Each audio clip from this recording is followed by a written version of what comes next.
Шымкентте мүмкіндігі шектеулі жандары өздеріне жаңадан берілген пәтерде бүрсеңдеп отыр. Келісім шарт бойынша бір ай ішінде қоныстанып, ай сайынғы төлемді жасау керек болған соң тұрғындар көшкен, алайда үйге әлі жылу берілмеген. Соның салдарынан тұрғындардың алды сырқаттана бастады. Өңірдегі әріптесім Гүлдана Сейдірасул тарқатады. Мына жерге тамақ істеу үшін обогревательді былай аламыз, өшіреміз, мынаны қосамыз. Гүлназ Үсенбекова қанша жыл бойы армандаған баспанасының кілтін алғанда қатты қуанғанын айтады. Алайда қуанышы ұзаққа созылмапты. Өзі де екі баласы да екінші топтағы мүгедек жандар. Қазір жылуы жоқ үйде тұруға мәжбүр. Себебі бұған дейін тұрған жалдамалы пәтер ақысын жаңа үйдің де ай сайынғы төлемін төлеуге шамам жетпейді дейді ол. Мына типті обогреватель. Соседка мынандай теплый пол берді. Мына асты картон, мынау бір көрпеше. Осы жатысымыз, ит жатысымыз да тұрыш дейді бұны. Мал болып қабат маңда кейін киеміз, маңда үстіміздегімізден үйде жеміз. Полда жүру невозможно. Бір семьяда 3 инвалидпіз. Әзір баламыз екеуміз жасап жатырмыз. Мен уже 2 рет скорый шақырдым.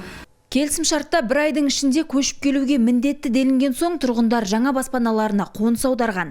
Бірақ келгендердің басым көпшілігі қайта жедел жәрдем шақырып жатырмыз дейді. Себебі үйде не жылу, не ыстық су жоқ. Бірінші топта мүгедек қызым бар, өте қиналып жатырмыз екеуміз қазір. Бір бөлмеде су жылымай жатыр. Ел жылы су жоқ, газ жоқ. Амал жоқ тұрып жатырмыз енді осы жерде. Қалай амалдап жатсыздар? Енді плитамен отырмыз кішкентай мынандай. Ол жылымайды да, қызым түнімен температура болып шықты. Үйді алған азаматтар бір айдың көлемінде көшіп келуге міндетті жазылған.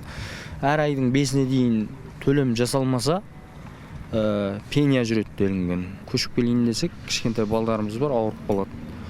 Ал көшіп келмейін десек, жаңа пәтер жалдап тұрады көбісі қиналып жатыр да.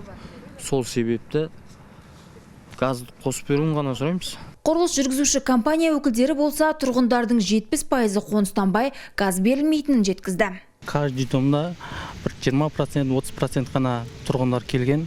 Сол себепті біздер қазір газды қосып бере алмай жатырмыз. 290-дай адам кілт алған, бірақ оның 130 ғана келіп осы жерге тіркелген. Ал кілтін алған басқа да тұрғындардың көшіп келе алмауына тікелей себеп тиісті басқарманың келісім шартты бермеуі екен. Құжатын қолына ала алмай отырған жұрт жаңа баспанасына қоныстан алмай отыр. Сәйкесінше газ қосуға қажет тұрғын саны да толмайды. Десе де басқарма өкілдері соған қарамастан қосу жұмыстарын бастайтынын жеткізді. Қазір қосу жұмыстарын жүргізеді мына 2 домға. Оның ішінде мысалға домға подача берген екен, квартираны да соответственно ашу керек қой. Квартираны да жаймен деп ашады. Ал газбен жабдықтаушы компания жұмыстың қанша уақытқа созылатыны белгісіз екенін айтып отыр. Шырпылар газы қосылып, енді ішкі жұмыстарын, ішкі опрессовочный жұмыстарын қазір бастаймыз. Егер ішкі жұмыстарынан ешқандай кінара табылмаса, бүгін Құдай қаласа бітсек, ертең таңертең қосылып басталады. 8 сағат жұмыс деп есептесеңіз, біз бұяққа қанша бригада беретін білмейміз. Бригаданың санына қарай, каждый бригада 20 минут уақыт как минимум бір квартираға кетеді. Жиналған жұрт түсірілімнен кейін бір үйдің пәтерлеріне газ беріле бастаған жеткізді. Алайда басқа көп қабатты үй тұрғындары әлі де бүрсеңдеп жылу берілгенін күтуге мәжбүр. Гүлдана Сейдірасул, Мирас Ашенов, 7-ші арна, Шымкент.